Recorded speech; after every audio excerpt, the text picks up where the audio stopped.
দুপুরের জন্য মাংস তরকারি রান্না করলাম। দুপুরে দেয় এখানে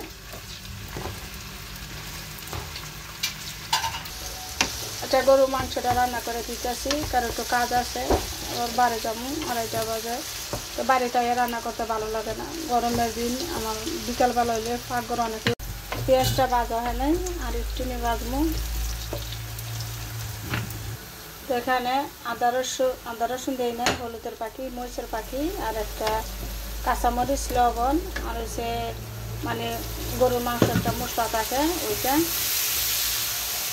এটাকে কষা নেব। তারপর আমি জিরা বাটা আর আদা রসুন বাটা দিব পরে।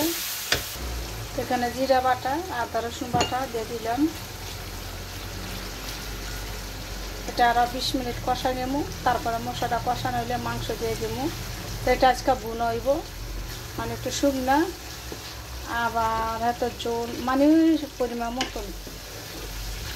তো মশলাটা কষানো হয়ে গেছে, অনেকক্ষণ কষালে তো মশলাটা এরকম কালার আসে, মানে দেখতে অনেক ভালো লাগে। তখন মাংসটা দিয়ে দিলাম, যেটা আমি সবসময় গরম পানি দিয়ে 10 মিনিট ভিজিয়ে রাখি। তো মাংসটা দেখতে অনেক সুন্দর দেখা যায়। তো এটা রাত্রের জন্য রান্না করতেছি। তো এটা একটু 10 মিনিট কষাই নেব আগে। যে মাংসতে অনেক পানি উঠছে, তো পানিটা আজকে আলু দিব না, শুধু শুকনো রাখবো, আলু ছাড়া কষানো খালি। তো এখানে মাংস তরকারি রান্না করতেছি, মাছটি ভাজি করে খেয়ে দিলাম। বেশি অনেক সময় সবজি রান্না করতে গেলে মাংস ভাজতে হয়, তাই আগে মাংস দিয়ে নিয়ে মাছটি উল্টে নিলাম।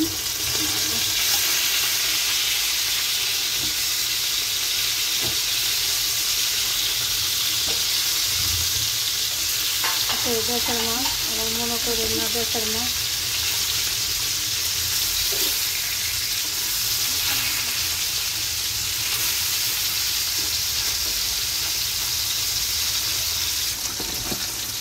মাছটা দেবো, অনেকটা পানি উঠবো, পানিটি শুকাইব।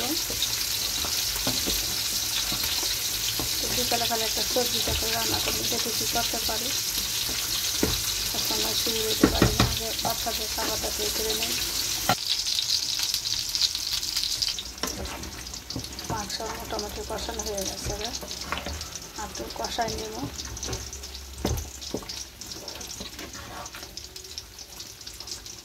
এখানে মাছ বলাছে, মাংসটা রান্না শেষ।